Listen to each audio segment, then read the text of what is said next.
नमस्कार। फिर से एक और आपकी क्लास में स्वागत है। पिछली क्लास हमारी महाजनपदों की हुई थी और आज हम समझेंगे भारत में पुर्तगाली कंपनियों का आगमन किस तरह से इनका आगमन रहा, क्रमवार हम समझेंगे। ठीक है, और हमारी क्लास लगातार चलती जाएगी। फिर इसके बाद नेक्स्ट क्लास आएगी। लगातार क्लासों का सफर हमारा जारी रहेगा। ठीक है, आपको ध्यान से समझना है इन क्लासों को। हम क्लास में लगभग वो पॉइंट लेते हैं जो परीक्षाओं में पूछे जाते हैं, मुख्य बिंदु पढ़ते जाएंगे। ठीक है, आपको ध्यान से समझते हुए चलना है। हम समझेंगे भारत में पुर्तगाली कंपनियों का आगमन। भारत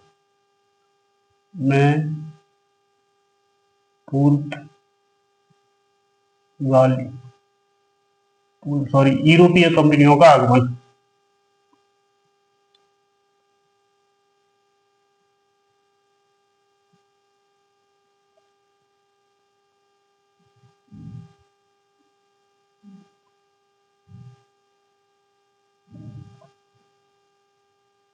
भारत में यूरोपीय कंपनियों का आगमन कब शुरू होता है?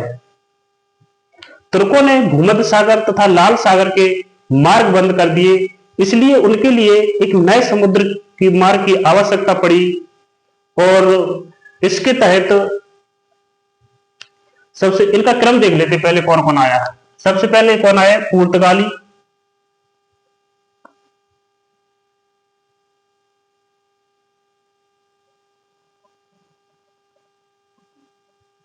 इसके बाद डच,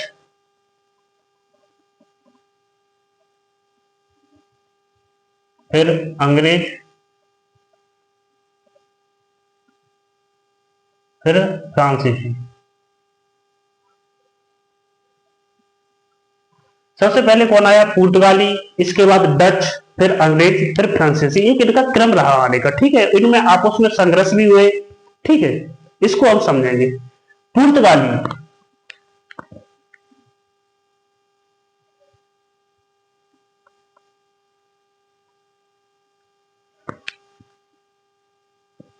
स्पेन की महारानी ने भारत की खोज के लिए 1492 में स्पेन की महारानी ने 1492 में कोलंबस को भारत की खोज के लिए भेजा था। ठीक है, 1492 में कब भेजा? 1492 में। किसको? कोलंबस को। 1492 में कोलंबस को भारत की खोज के लिए भेजा था, लेकिन भारत में आकर वह कहां पहुंचा? अमेरिका। और इसने 1492 में किसकी खोज की? अमेरिका की।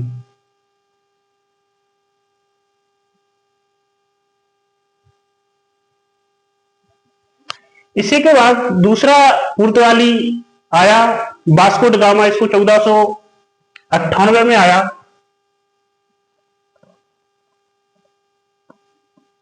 केरल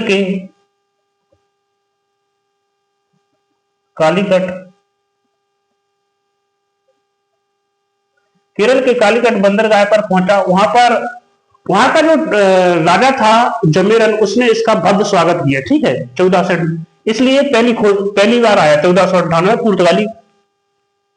ये व्यापार के उद्देश्य से आया था 1498 में। इसी के बाद पुर्तगाली प्रथम वायसराय आया पुर्तगाली। कौन? Francis de Almora, first viceroy.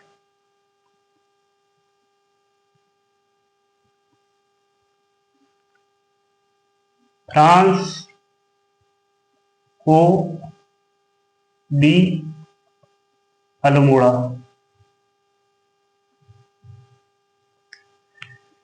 First viceroy आया फ्रांसिस डी अल्मोड़ा। इसके बाद एक सेकंड वायसराय आता है अल्बुर्क 1510 में।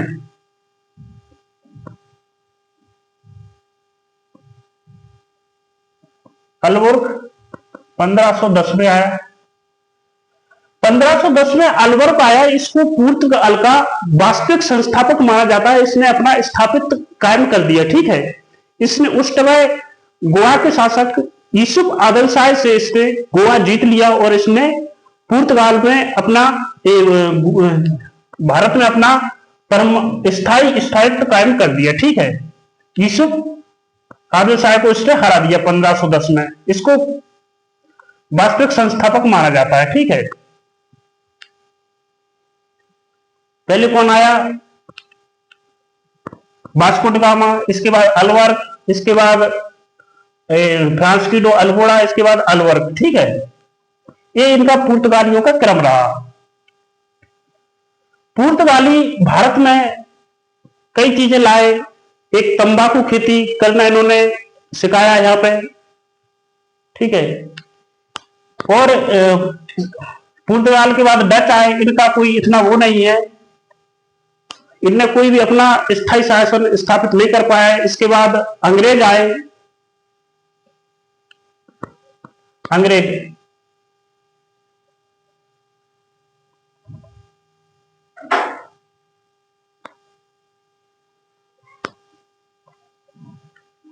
सोलह सौ ईस्वी में इंग्लैंड में एक कंपनी की स्थापना होती है, ईस्ट इंडिया कंपनी की, और उसको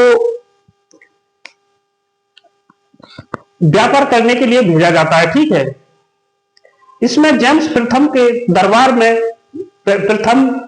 जेम्स प्रथम के दरबार में इसको कैप्टन हाकिंस को, यहां पर भारत में किसका, जहांगीर का शासनकाल चल रहा था, जो 1608 में कैप्टन हाकिंस आया। ठीक है, इसके बाद दूसरा अंग्रेज कौन आया? टॉम्स रो, 1615 में, 1615 में टॉम्स रो।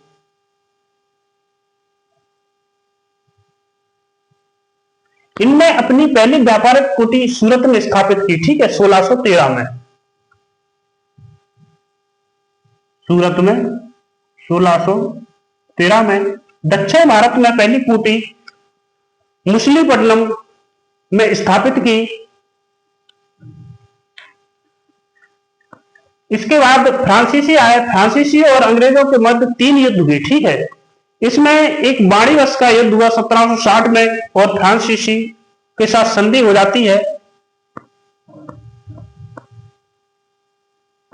वाणिज्य का युद्ध,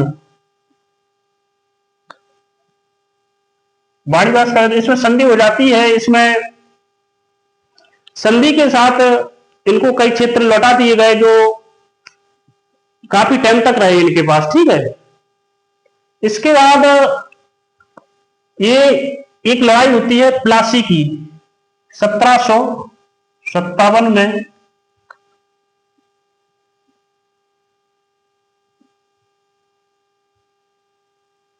क्लाइव के समय, रॉबर्ट क्लाइव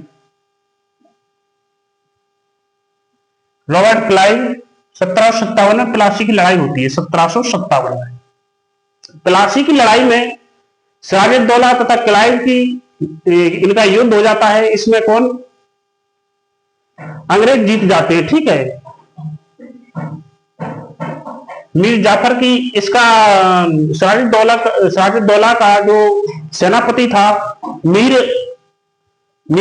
जाफर, ये गद्दारी कर देता है और ये प्लासी की लड़ाई हार जाता है। इसके बाद इसका परमानेंट स्थापित्व तो बंगाल में हो जाता है, अपना स्थापित्व शुरू कर देते हैं। ठीक है, इसी के बाद दूसरा युद्ध होता है 1764 में, बक्सर वार। बक्सर की लड़ाई में क्या होता है कि तीनों की सेना एक साथ लड़ती है इनकी। बंगाल नवाब मीर कासिम,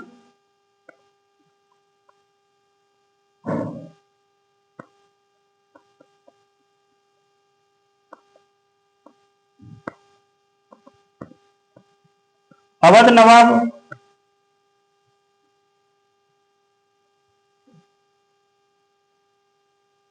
सिराजुद्दौला और मुगल सम्राट शाह आलम द्वितीय, ये तीनों एक साथ लड़ते हैं। और इनकी तरफ से रॉबर्ट क्लाइव और ये परमानेंट से ये बक्सर की लड़ाई में हार जाते हैं। ठीक है,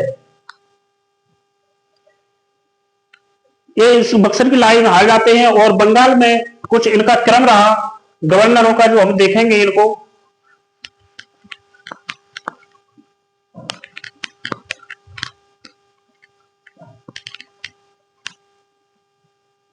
बंगाल का प्रथम गवर्नर, फर्स्ट गवर्नर क्लाइव, अंतिम वारेन होस्टिंग।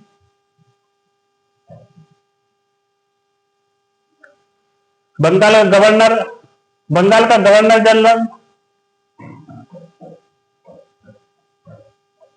जनरल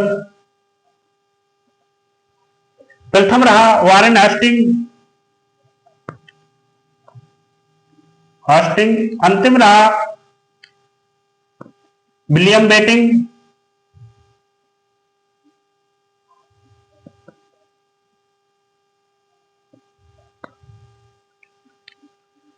बंगाल का गवर्नर जनरल, भारत का गवर्नर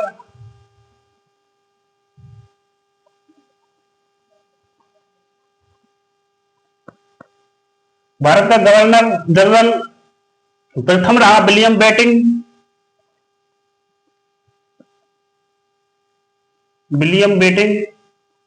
अंतिम रहा लॉर्ड कैनिंग।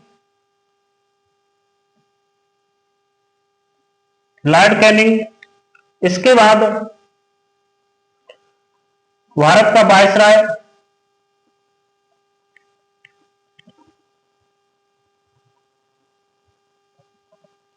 लॉर्ड कैनिंग, प्रथम रहा लॉर्ड कैनिंग।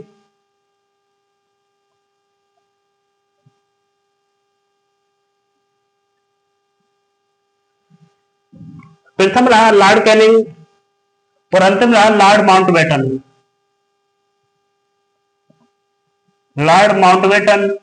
इसी के बाद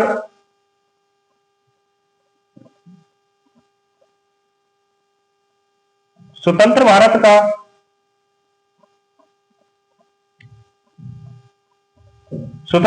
का फर्स्ट लॉर्ड माउंटबेटन।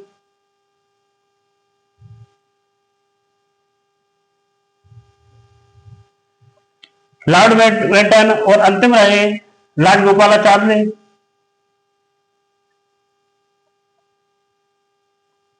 ये इनका एक क्रम था इसमें शासन करने का, ठीक है, गवर्नरों का।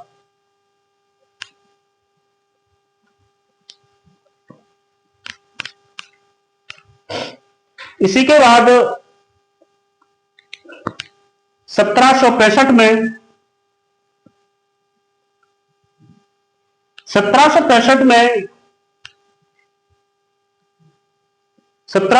में क्या होता है कि इनसे बंगाल, बिहार, उड़ीसा की दीवानी शाह आलम द्वितीय से प्राप्त कर लेता है। और 1766 में शाह आलम द्वितीय को कंपनी का प्रथम पेंशन भोगी बना देता है। 1765 से इनकी दीवानी प्राप्त कर इनकी शाह आलम द्वितीय से बंगाल, बिहार, उड़ीसा की दीवानी छीन लेता है और 1766 में इनको कंपनी का प्रथम पेंशन भोगी बना देता है, ठीक है, इनको इलाहाबाद भेजकर। इसी ये रॉबर्ट क्लाइव के टाइम पर, कौन था उस टाइम?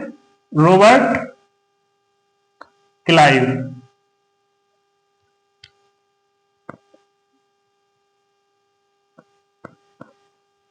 रॉबर्ट क्लाइव के टाइम पर। इसी के बाद वारेन हेस्टिंग के टाइम पीरियड में एक एक्ट आता है, रेगुलेटिंग एक्ट 1773 का, जिसके तहत बंगाल में एक उच्चतम न्यायालय का गठन किया जाता है। सरकार की जो द्वयात्मक दोहरी प्रणाली थी उसको समाप्त किया जाता है, ठीक है। इसके बाद हम आगे पढ़ेंगे और हमारी क्लासों का सफर लगातार चालू रहेगा। बस आप सहयोग बनाए रखिए और प्यार से पढ़ते रहिए। Thank you.